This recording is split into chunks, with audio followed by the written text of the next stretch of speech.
Hello student, good morning. How are you all? Jai Sri Swaminarayan. Today we will study note making. So first of all we have to know that कि what is note making, right? पहले आपको reading section में paragraph आता था, आप paragraph में से question जो होते थे वो फाइंड करते थे. So it's a reading section, right? So notes are short written record of facts to aid the memory.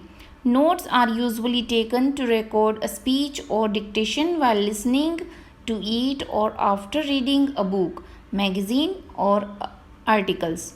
They are referred back whenever needed and may be reproduced in the desired way. Okay, suppose you are listening a speech, okay, and you are reading a book.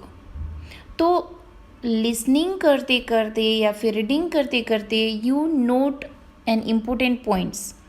तो important points जो होते हैं notes करते हैं आप, और इस तरह से पूरी नोट मेकिंग बनती है. Sometimes summary, okay. तो कभी आपको टीचर भी कहते हैं कि हमने जो ये लेसन पढ़ा उसकी समरी क्या है, तो आप क्या करते हो, नियरली 100 और 150 वर्ड्स में आप समरी लिखते हो. तो समरी क्या है, पूरे जो है वो पैराग्राफ का या लेसन का जिस्ट है, राइट. तो हमारे रीडिंग सेक्शन में नोट मेकिंग आएगा जो हम आज पढ़ेंगे. सो पहले तो हम समझ ले कि उसकी ज़रूरत क्यों है. The necessity of note making. Knowledge is vast and unlimited but our memory is limited. We cannot remember all the information all the time. Hence, note making is necessary.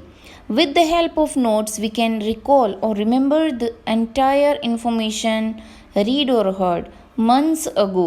Note making is quite useful to students preparing so many subjects. Okay, suppose you are reading biology chapter, chemistry chapter, और read करते करते भी आपको कुछ ऐसे points लगे तो आप इम्पोर्टेंट करते जाते हो. समटाइम्स कभी आप एब्रीविएशन में भी कर देते हो, कभी कभी क्या होता है नंबर में भी आप कर देते हो. तो इस तरह से एक पूरी शॉर्ट नोट्स या फिर नोट मेकिंग रेडी हो जाती है, और जब चाहे आप उसको देखोगे तो पूरा जो हमारा जो भी पढ़ा है या फिर जो भी सुना है वो हमको रिकॉल हो जाएगा, रिमेंबर हो जाएगा. Okay, and that is why it is the necessity of note making, especially for the students. Note making fulfills 3 useful functions. So इसकी 3 जो useful functions है वो आज हम देखेंगे. First one, it keeps a lot of information at our disposal for ready reference. वो हमारे ready reference होता है. Suppose कि आपने एक बुक पढ़ी है, तो एक बुक रीड करने के बाद आप क्या करते हो, उसका नोट मेकिंग सपोज कि बना लिया है, तो वो आपके पास रेडीमेड मटेरियल हो जाता है. कभी भी आप कहीं भी उसको देखकर पूरा जो बुक का है वो रिव्यू कर सकते हो. Second, it help us reconstruct when what was said or written and thus accelerates the process of recall. Okay, ये आपको क्या करता है, रिकंस्ट्रक्ट मतलब हेल्प करता है रिकंस्ट्रक्ट करने में कि जो भी लिखा गया या आपने जो भी रीड किया था उसको एक्सेलरेट करके उस एक प्रोसेस है जो रिमेंबरिंग की, रिकॉलिंग की, right. It comes in handy in delivering speech, participations in a debate, discussion, writing an essay, revising lessons before an examination. Suppose कि आप इंग्लिश की एग्ज़ाम देने जा रहे हो, कोई भी चैप्टर जो होते हैं इसके इम्पोर्टेंट 10 चैप्टर है, तो आपने 10 चैप्टर के कुछ मेन पॉइंट्स लिख दिए हैं. तो जब बिफोर द एग्ज़ाम आप पूरे किताब रीड नहीं करोगे, बट क्या करोगे, वो पॉइंट्स देख लोगे. Okay, so you can recall और remember the things easily. Now how note making help us. अब हमको हेल्प कैसे करता है वो हम देखेंगे. While making notes we do not simply read the passage, listen to speech, but consider various points made by the writer speaker and draw our own inference about what is being presented. Okay, suppose कि आप कोई भी एक speech सुन रहे हैं या फिर कोई एक बुक रीड कर रहे हैं या फिर चैप्टर रीड कर रहे हैं, तो आप उस पर कंसिडर मीन्स थिंक केयरफुली, आप उस पर ध्यान से सोचेंगे कि ये वॉटेवर जो प्रेजेंट किया गया है उसके कुछ मेन उसके जो मुद्दे हैं वो क्या है, तो उसके बारे में आप सोचोगे. तो ये बनाने में आपको हेल्प करेगा। Thus note making help us in understanding the passage in a better way and organizing our thoughts systematically. तो क्या करेंगे हम, जब पैराग्राफ, सपोज कि एक पैराग्राफ दिया गया है तो हम उसको रीड करेंगे, राइट। तो हम रीड करते वक्त ही हम केयरफुली थिंक करेंगे, we think carefully that what is being represented, okay.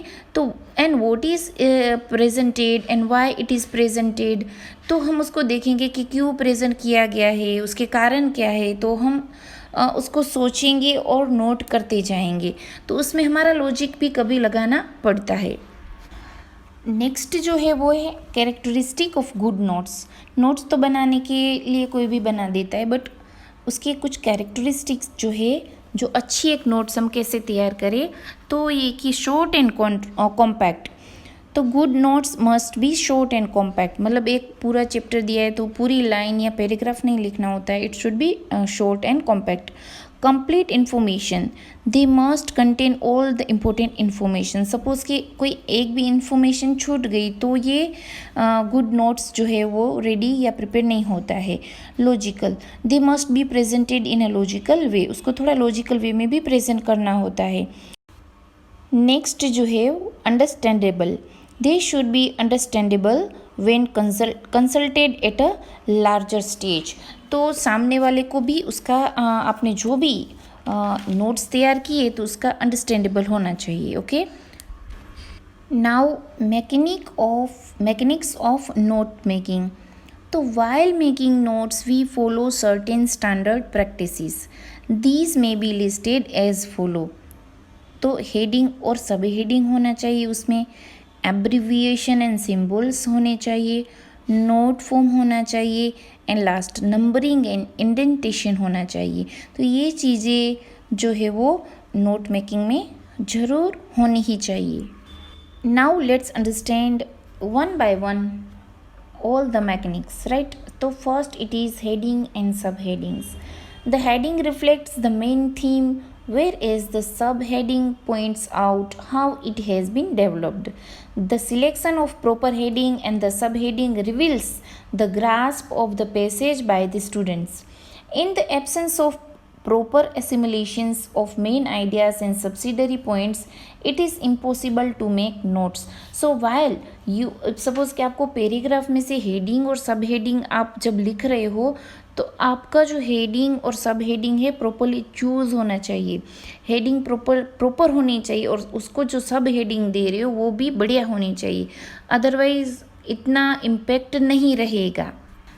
And the second mechanics जो है नोट का वो है abbreviation and symbols. They are use for precision and economy of words and hence quite helpful in note making. At least 4 recognizable abbreviations are to be used in note making in your board examinations.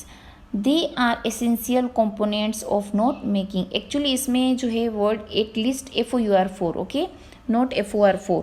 तो at least आपको 4 तो रिकग्निजेबल, तो जो सामने वाले को भी पता चल जाए कि ये जो है एब्रीविएशन है, उस तरह से आपको बना कर उसमें एब्रीविएशन जो है वो लिखने हैं।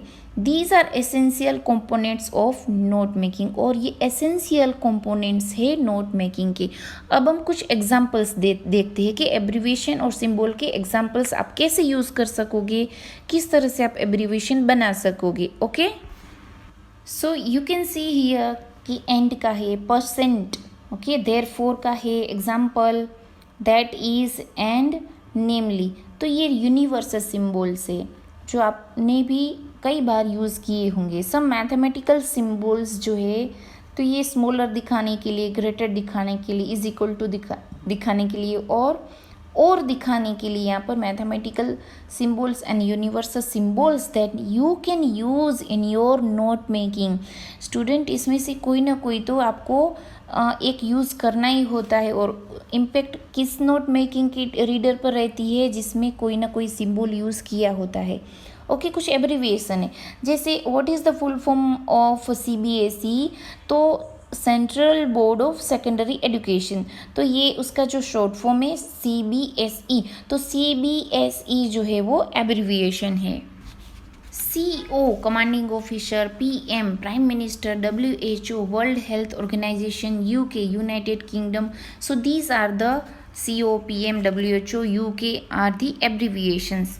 तो ये तो थोड़ी एग्जाम्पल है, बाकी आपने भी कई सारे एग्जाम्पल्स ऐसे एब्रीविएशन के देखे होंगे, तो ये तो मैंने कुछ एग्जाम्पल्स जो है आपके सामने रखे हैं। तो सिर्फ शॉर्ट फॉर्म या उसको जो ब्रॉड बनाकर उसका जो फुल फॉर्म होता है ऐसे भी एब्रीविएशन बनते हैं। तो एब्रीविएशन की दूसरी भी प्रकार है, लाइक देखिए यहाँ पर contractions, taking first few letters of the word. कुछ ऐसा होता है कि कुछ आगे के वर्ड लेकर भी आप उसको एब्रीविएशन बना सकती हो। कुछ एग्जांपल्स आपके सामने हैं, CAPT फॉर कैप्टन, CO तो फर्स्ट 2 लेटर यहाँ पे लिए कंपनी, DIS तो पहले 3 लेटर लिए हैं यहाँ पर डिस्काउंट के लिए, UNIV तो ये है यूनिवर्सिटी के लिए, SEPT for September, LIB for library. So these are the abbreviations. Some example are there. These are the abbreviation that you can make taking the 2 or 3 letters as abbreviations, right? तो abbreviation जब बनाते हो तब carefully आप choose करके उसको बनाना है, कभी कन्फ्यूज़न वाला एब्रीविएशन मत बनाना। तो इस तरह से भी एब्रीविएशन बन सकता है। Some another examples are there to make the abbreviation and it is short forms taking first and last letter.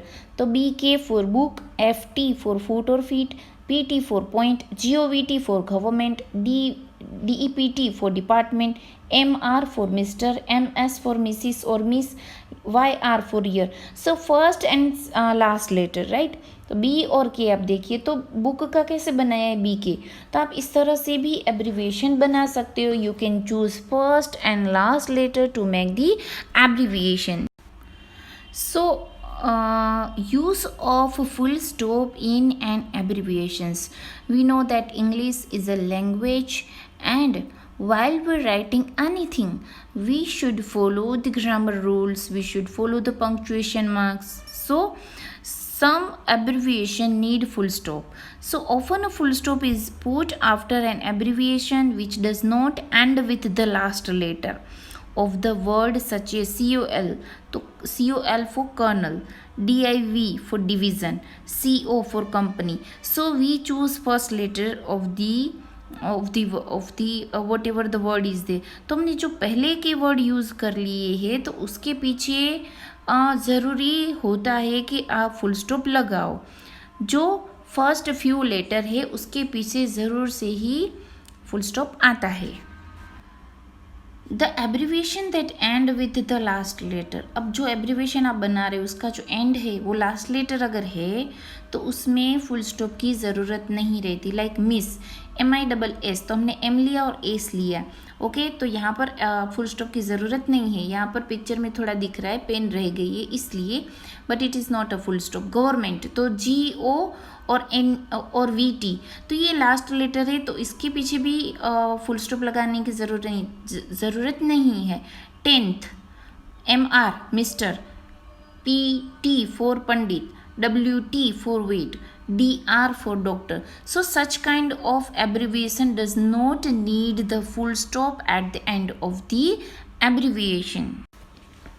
जब सपोज़ कि आप पैसेज जो है वो रीड किया फिर आपने एब्रीविएशन बनाया तो कुछ जो चीज़ है वो आपको नोट मतलब ध्यान रखने की ज़रूरत है।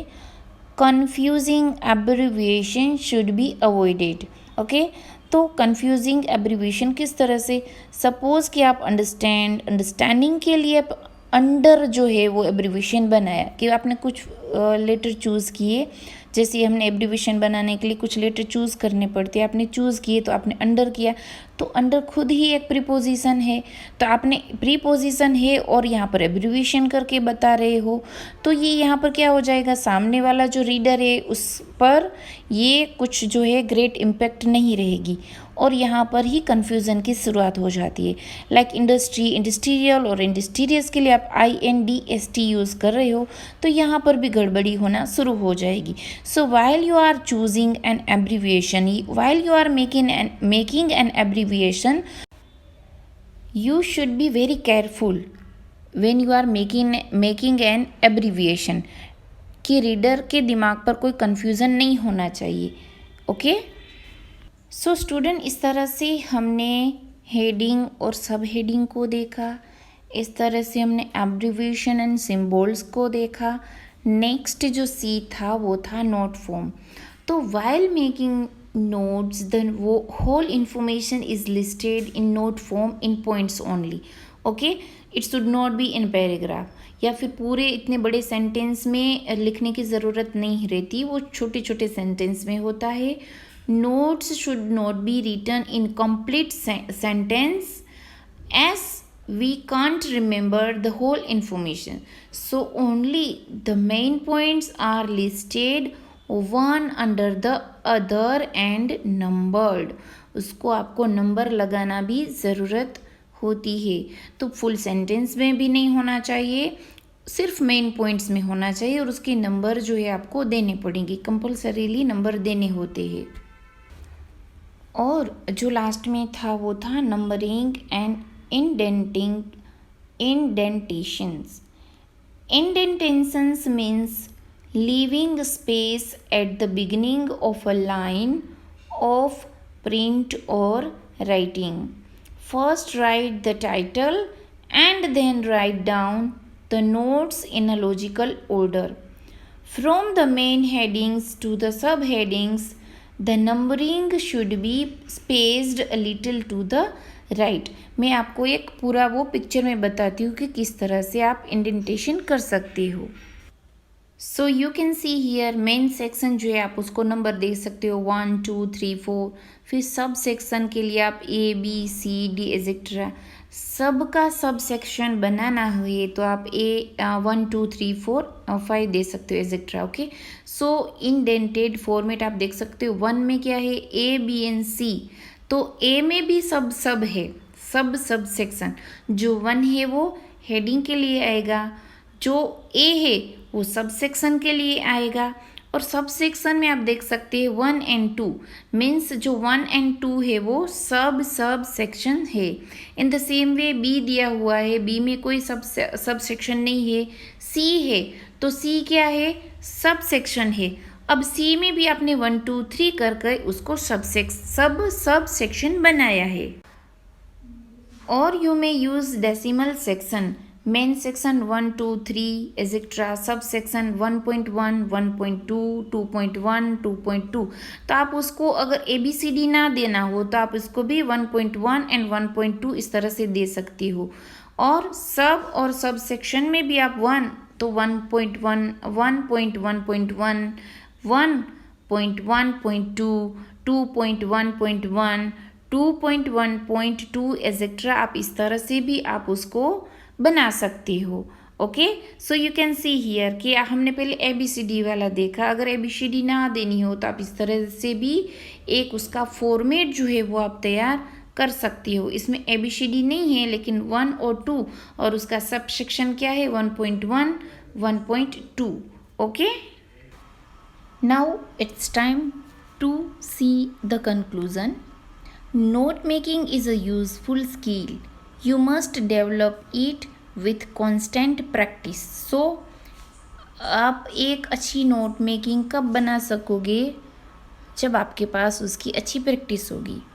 Notes from an essential parts of your academic life and will serve you well in your school and board examinations. Okay, तो इसमें फुल मार्क्स उसको आते हैं जिसकी प्रैक्टिस अच्छी हो।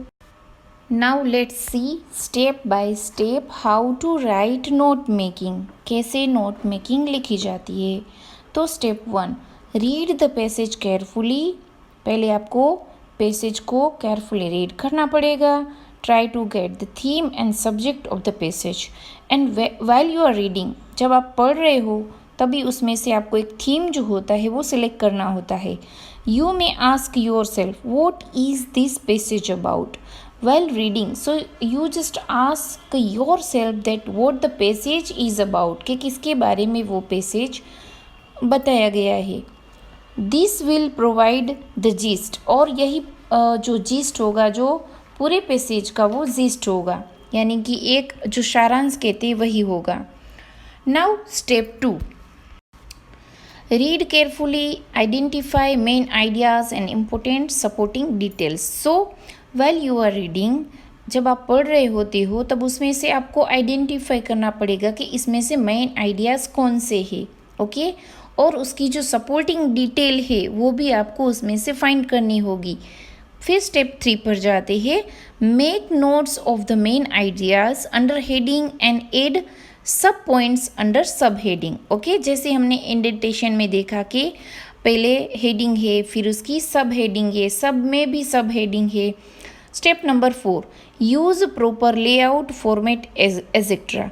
ए, इंडेंटेड और linear form. B, sequential form. C, tabular form. D, pie chart, graph और डायग्राम। और E, flow chart.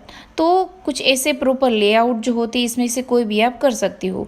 Step 5, use recognisable abbreviation whenever possible. जैसे हमने एब्रीविएशन तो बहुत सारे देखे, ओके। उसमें से आपको एब्रीविएशन बनाकर भी उसमें लिखने हैं।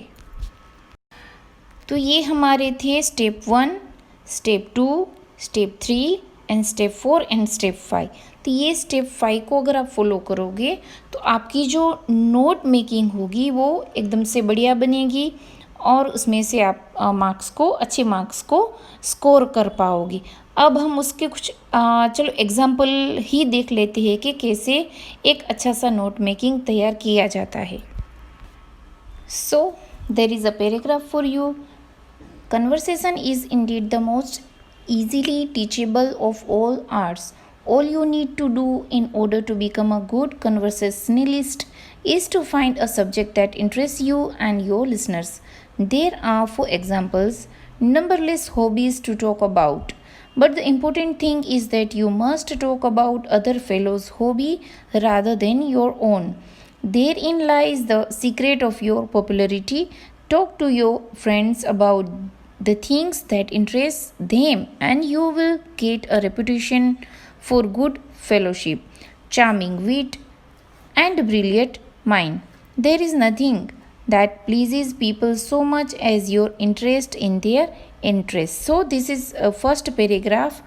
You have to read the paragraph thoroughly and then you have to find the theme, you have to find out the ideas. Okay, now let's see the second paragraph. It is just as important to know what subject to avoid and what subject to select for good conversation. If you don't want to be set down as a wet blanket or a bore, be careful to avoid certain unpleasant subjects. Avoid talking about yourself unless you are asked to do so. People are interested in their own problems, not in yours. Sickness or death bores every day. The only one who willingly listens to such talk is the doctor, but he gets paid for it. So this is second paragraph. Now see the third one and fourth one. To be a good conversationalist, you must know not only what to say, but how also to say it. Be mentally quick and witty.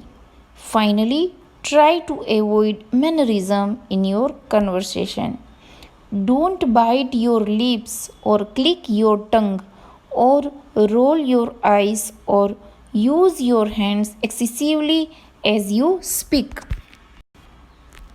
Don't be like that Frenchman who said, "How can I talk if you hold my hands?" So student, आपने ये paragraph पूरा सुना. I hope you have listened it very carefully. Now in your board exam or in your school exam, the instructions like that, make notes and content of above paragraph in any format using abbreviation, a suitable title also. This is for 5 marks. This is 2.1. Now 2.2. Make a summary of the passage, 3 marks. So total it is 8 marks. Now हमने paragraph पूरा पढ़ा. You have listened. Now we will try to write the answers. Here answer for you. तो पहले हम title देंगे. तो title क्या है? The Art of Conversation Notes. Okay, 1. CONV''N, देखो यहाँ पर इसको एब्रीविएशन बनाया है, conversation most easily teachable art. फिर इसमें A, B, C और C में भी 1, 2 and 3 पार्ट बनाए हैं। You can see here. Require interesting subject, hobbies, talk about fellows, interesting hobbies, winning reputation as good conversationalist, good fellowship, charming wit, brilliant mind. So it is 1, now 2 fit subjects for conversationalist। फिर इसमें भी B में भी sub section बनाए हैं, and C के what subject to avoid and select, avoid unpleasant subject, sickness, death, avoid talking about yourself। Okay, तो ये था point 2। Now 3 qualities of a good conversationalist, उसमें भी A, B, C and D, what to say, how to say it, mentally quick and witty, pleasant and unhurting, avoid mannerism। तो ये इसके main जो ideas जो थे, इसको पॉइंट वाइज जो सेक्शन करके उसमें उसको इंडेंटेड किया गया है। नाउ हमने देखा कि 2.1 जो था हमने किया। नाउ 2.2 में क्या था, समरी थी। तो you have to write the summary which contain 3 marks. So student, summary में ज़्यादा आपके मार्क्स नहीं कटेंगे, क्योंकि समरी में आपको मेन आइडियाज़ जो होंगे वो भी आपको इसमें छांट कर लिखने होंगे। तो 2.2 विच contain 3 marks is here for you.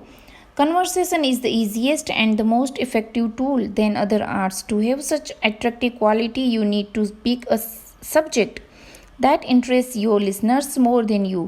Talk to your friends on topics that can indulge your friends in the conversation for a longer period of time.